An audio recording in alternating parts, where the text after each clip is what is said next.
Dalam 2 Ramadan ini, kita tidak lagi bisa beribadah seleluasa Ramadan sebelumnya. Kita tidak leluasa misalnya bisa berjamaah di masjid, sholat tarawih di masjid, kemudian takbir keliling dan lain sebagainya.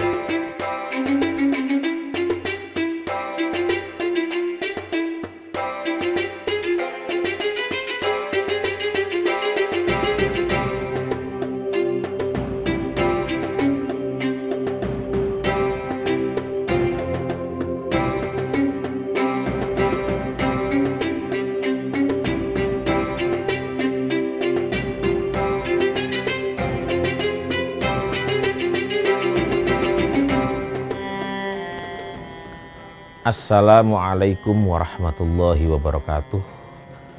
Alhamdulillah, wassalatu wassalamu ala sayyidina wa maulana wa habibina wa syafi'ina Muhammad Rasulillah wa ala alihi wa sahbihi wa man tabi'a sunnatahu wa jama'atah min yaumina hadha ila yaumin nahdah.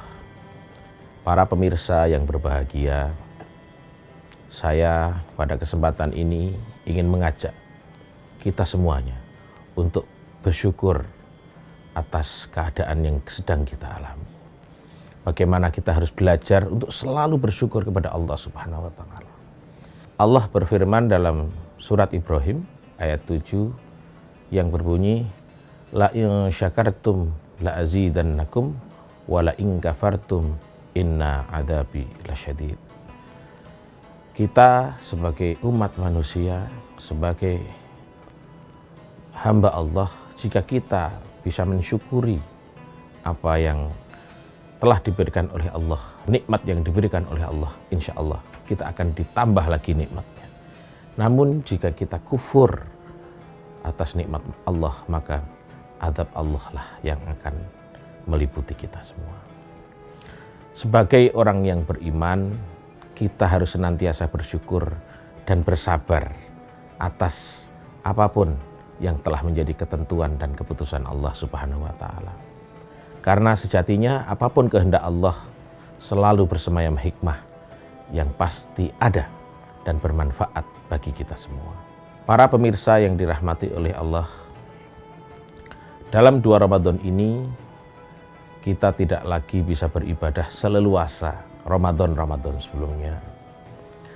Kita tidak leluasa misalnya bisa berjamaah di masjid, sholat tarawih di masjid, kemudian takbir keliling dan lain sebagainya.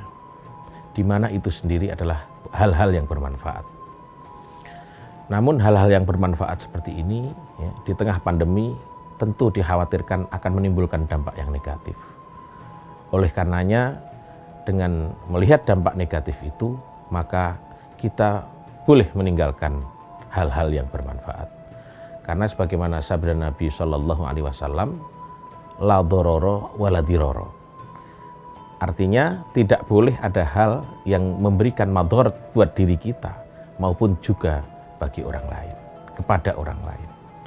Prinsip-prinsip dasar ini menjadikan kita harus pandai memilih apa yang harus kita lakukan di tengah-tengah pandemi seperti ini dan apa yang seharusnya kita hindari. Islam adalah agama yang indah dan memberikan banyak kemudahan serta alternatif bagi umatnya.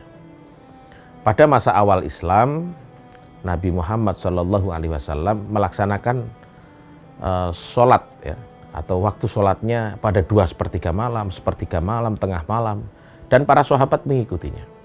Sementara itu, sahabat-sahabat yang lain ada yang harus bekerja, mencari rezeki, atau bahkan pergi ke medan juang, sehingga tidak bisa meniru sebagian sahabat yang lain yang mengikuti sunnah Nabi tadi. Oleh karenanya Allah kemudian memberikan alternatif untuk tidak usah sholat malam atau baca Al-Quran, belajar.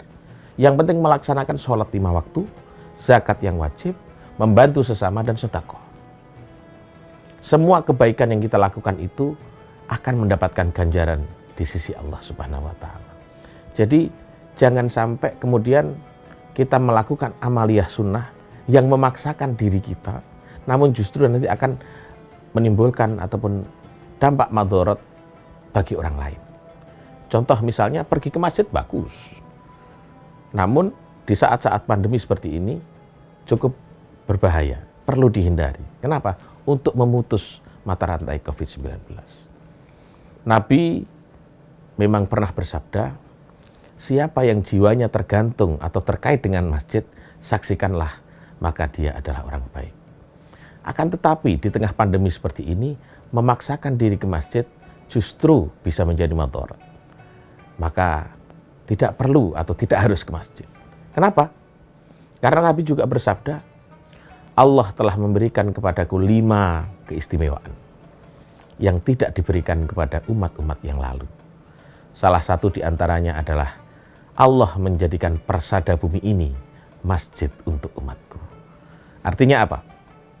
Hamparan bumi ini semuanya adalah tempat untuk bersujud dan beribadah kepada Allah Subhanahu wa taala. Saya tidak mengatakan bahwa melaksanakan ibadah di bulan Ramadan di masjid itu buruk, tidak. Akan tetapi situasi dan kondisi kita hari ini mengharuskan kita untuk bagaimana bisa beribadah di rumah. Kita masih bisa melakukan jamaah tarawih dengan keluarga inti kita, dengan istri, dengan anak dan keluarga.